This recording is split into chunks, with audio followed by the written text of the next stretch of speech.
لله رب العالمين والعاقبة للمتقين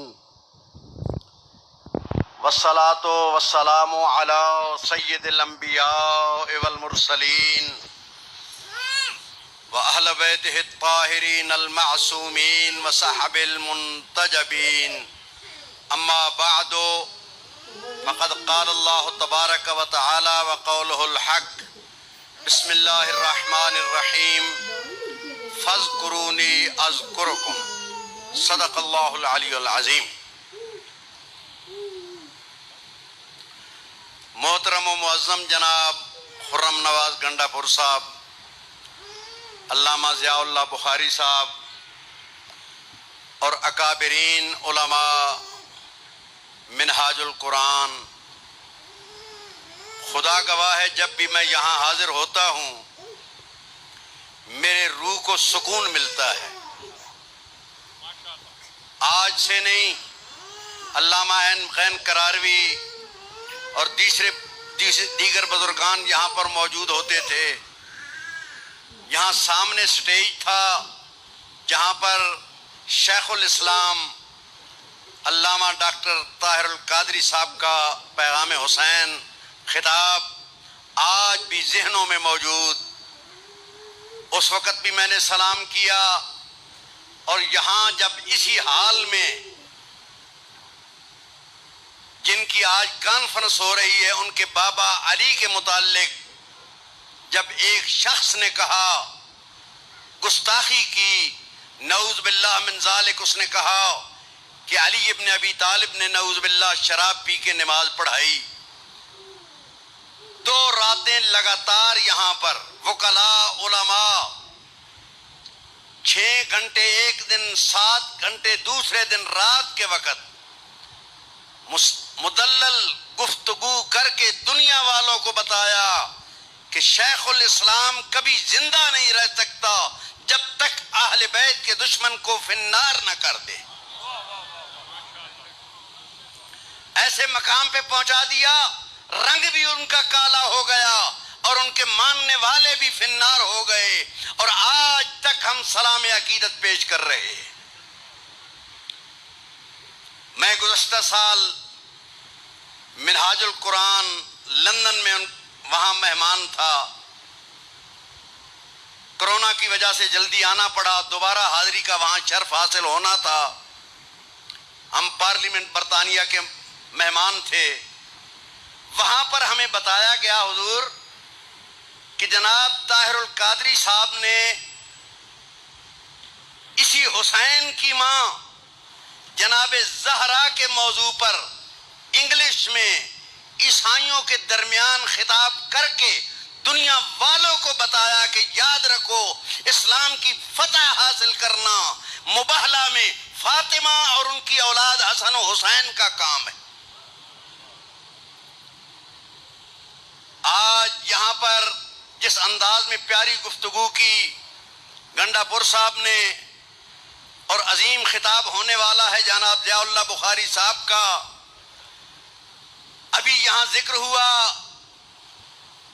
اگست کا پاکستان کے حوالے سے، اور مظلوم کربلا امام حسین کا ذکر ہوا محرم کے حوالے سے۔ میں عرض کروں گا، ہم سلام پیش کرتے ہیں 14 اگست کو ہمیں پاکستان دینے والے قائد اعظم محمد علی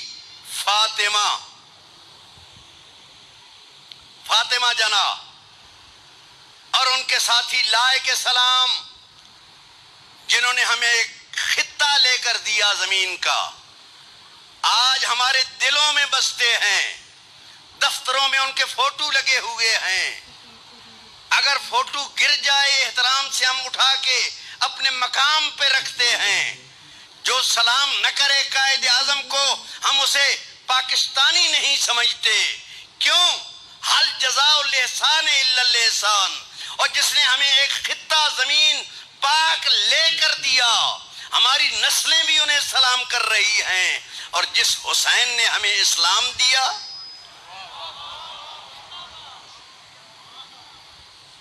میری بیٹیاں بیٹھی ہیں، سروں پہ چادر دیکھ کے سلام کرتا ہوں حسین کی بیٹی بہن زینب کو، جنہوں نے اپنی چادر دے کر ہماری بیٹیوں کے سروں پہ چادر دی ہے۔ آج کائنات عالم میں قائد اعظم کو سلام، لیکن آؤ ہم مل کر اس منہاج القرآن میں مل کر بیٹھ کر پیغام حسین کے حوالے سے اسے سلام کریں، جس نے ہمیں دین دیا، جس نے ہمیں اسلام دیا، جس نے ہمیں اللہ کی معرفت بتائی، جس نے 1,24,000 انبیاء کی محنتوں کو بچایا۔ گنڈا پور صاحب نے بھی مکمل اشارہ کیا ہے، میں تفصیل سے اتنا لفظ کہوں گا۔ مجھے بتاؤ، رسول پاک دنیا سے رخصت ہوئے، تھوڑا ہی عرصہ گزرا تھا کہ ملوکیت کا زمانہ آ گیا۔ اب ملوکیت کو ہم برداشت کر لیتے، ملوکیت کا زمانہ نہیں تھا، یزیدیت کا زمانہ تھا، اور جدیدیت کبھی برداشت نہیں کی جا سکتی۔ کیا تھا یزیدیت میں؟ یزید وہ فاسق و فاجر تھا جو نہ ماں کی تمیز کرتا تھا، نہ بہن کی تمیز کرتا تھا، نہ حلال کی تمیز کرتا تھا، نہ حرام کی تمیز کرتا تھا۔ حکم پروردگار ہے، کنتم خیر امت اخرجت للناس تأمرون بالمعروف وتنہون عن المنکر۔ ہر ایک پر واجب، باپ پر واجب خاندان میں تبلیغ کرنا، امر بالمعروف، بزرگوں پر واجب کہ اپنے محلے میں تبلیغ کرنا، اچھائی کا حکم، برائی سے روکنا۔ حکم خدا ہے قرآن، منہاج القرآن، قرآن کا راستہ۔ اس قرآن کے حوالے سے 2 لفظ عرض کروں گا۔ القرآن مع علی و علی مع القرآن، قرآن علی کے ساتھ ہے اور علی قرآن کے ساتھ ہے۔ میں اپنے خطابات میں کہا کرتا ہوں اپنے دوستوں سے، جو قرآن سے محبت نہیں کرتا وہ علی سے محبت نہیں کرتا، جو علی سے محبت نہیں کرتا وہ قرآن سے محبت نہیں کرتا۔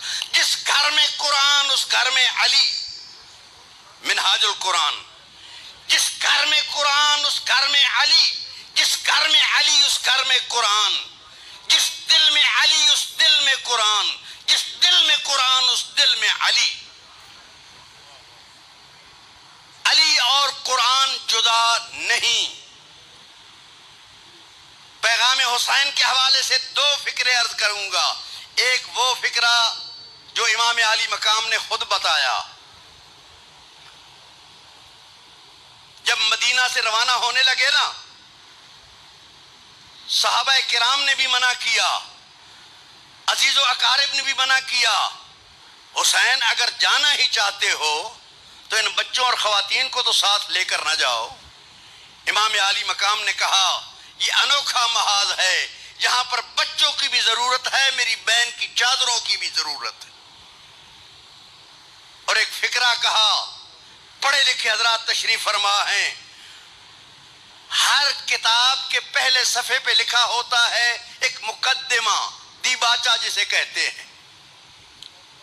یہاں پر تو تصنیف و تالیف کا سینکڑوں کی تعداد میں سلسلہ، پہلے صفحے پہ لکھا ہوتا ہے مقدمہ، دیباچہ، اسے پڑھنے کے بعد پتہ چل جاتا ہے اس کتاب میں ہے کیا،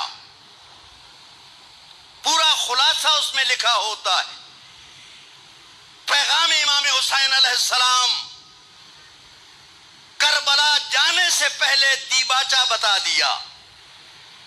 حضرت دیباچہ کیا؟ جب کہا گیا نا کیوں جا رہے ہو، پوری انسانیت خصوصاً عالم اسلام کو بتایا میرا پیغام کیا ہے، کیوں جا رہا ہوں۔ خرج تو لکھ لو، دلوں پہ لکھ لو میری بیٹیوں بہنوں، آپ پڑھے لکھے ادارے میں، قرآن کے ادارے میں ہیں۔ خرج تو لإصلاح امت جدی، میں نانا کی امت کی اصلاح کے لیے جا رہا ہوں۔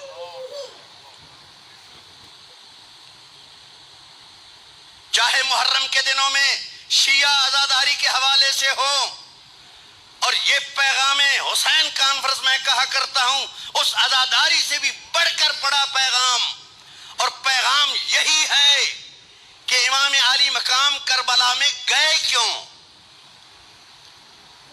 لِإِصْلَاحِ امت جدی، قرآن پر عمل نہیں ہو رہا تھا، قریب ترین زمانہ، رسول کریم کا قریب ترین زمانہ، ظاہری دنیا سے رخصت ہوئے، یزید جیسا فاسق و فاجر رسول کا جانشین بننے کا دعویٰ کر کے بیٹھ گیا، امام علی مقام پر واجب ہو گیا، مدینہ سے روانہ ہوئے۔ فکرہ میں عموماً کہا کرتا ہوں، مدینہ سے رخصت ہوتے ہوئے کہا، اے مدینہ میں رہنے والو، تمہیں بیدار کرنے کے لیے میں مدینہ چھوڑ رہا ہوں، سوچو دوش رسول کا سوار مدینہ کیوں چھوڑ رہا ہے؟ ہجرت بہت بڑی بات ہوتی ہے، سوچو پیغام حسین، سوچو رسول کا نواسا مدینہ کیوں چھوڑ رہا ہے؟ پہنچے مکہ میں، حج کا موسم، 8 ذی الحج، حاجی آ رہے ہیں، حسین جا رہا ہے۔ حاجیوں کو کہا، طواف کعبہ کرنے والوں، رسم و رواج والی عبادتوں میں پڑے رہتے ہو، سوچو وارث کعبہ کعبہ کو کیوں چھوڑ رہا ہے؟ دو کیوں، ایک مدینے میں اور ایک مکے میں۔ مدینے میں کہا سوچو، لیکن غنودگی تھی، ہر ایک اپنے مفاد میں پڑا ہوا تھا۔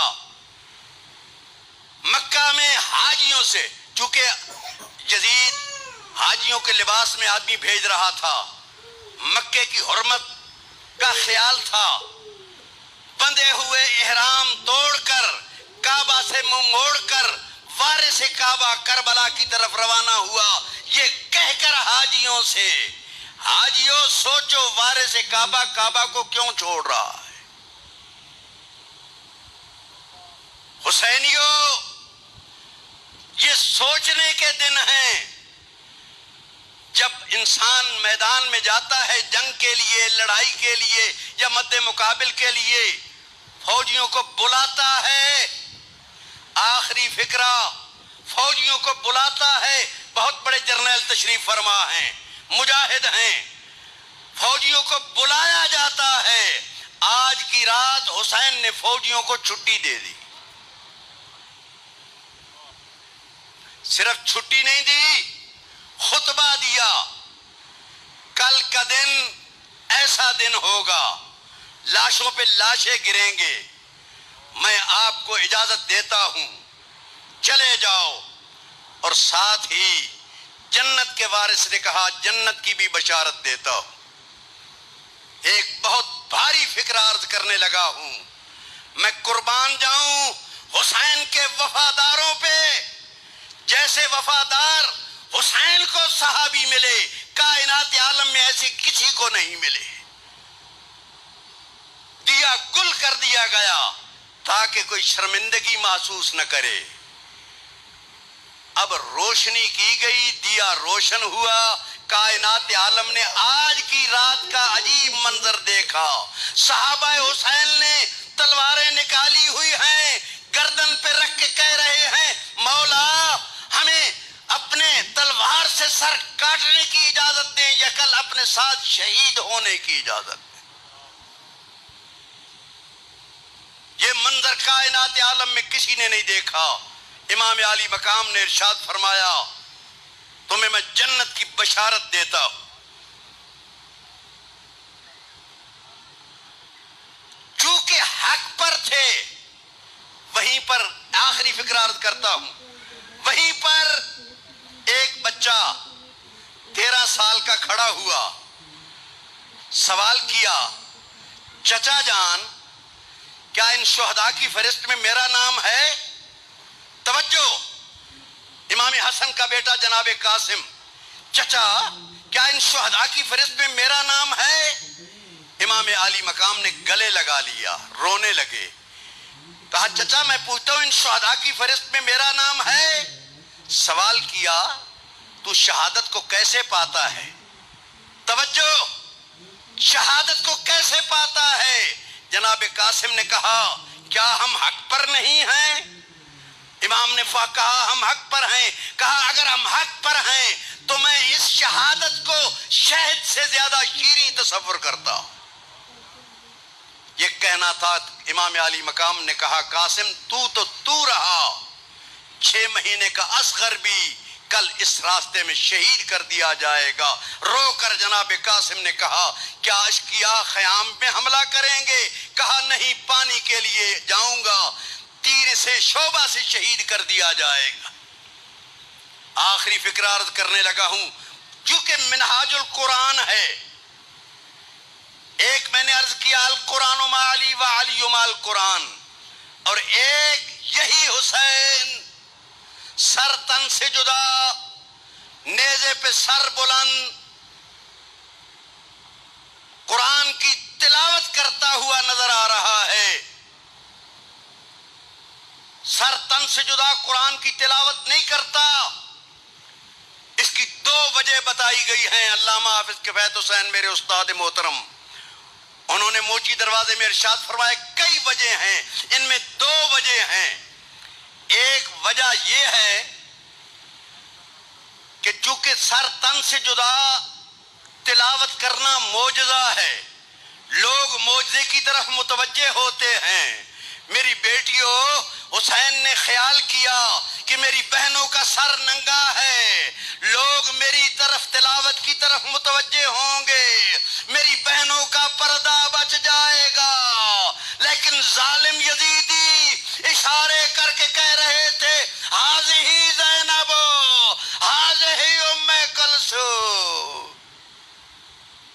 حسینیوں، دوسرا مطلب جو علامہ حافظ کفایت حسین صاحب نے ارشاد فرمایا کہ رسول پاک نے زندگی کی آخری حصہ میں کاغذ قلم مانگا تاکہ تمہیں لکھ دوں، تم گمراہ نہ ہو۔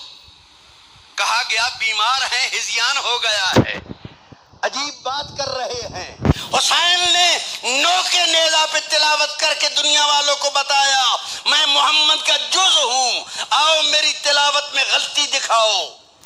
میں بتا رہا ہوں، میں جب صحیح قرآن پڑھ رہا ہوں، میرا نانا بھی ہذیان میں نہیں تھا، صحیح کہنے والا تھا۔ نانا سے ہذیان کی تہمت کو ختم کرنے کے لیے نو کے نوزہ پہ تلاوت کر کے حسین نے بتا دیا کہ ہم اگر سر تن سے جدا ہو تب بھی صحیح گفتگو کرتے ہیں، سر تن کے ساتھ ہو تب بھی صحیح گفتگو کرتے ہیں۔ خداوند عالم کی ذات آپ کو اور ہم سب کو اس حسین کے راستے پر چلنے کی توفیق عطا فرمائے، اور خصوصاً منہاج القرآن اور ان کے بانیوں کو شیخ الاسلام کا سایہ ہمارے سروں پر تا دیر سلامت فرمائے، اور ہمیں اس سے فیض حاصل کرنے کی توفیق عطا فرمائے۔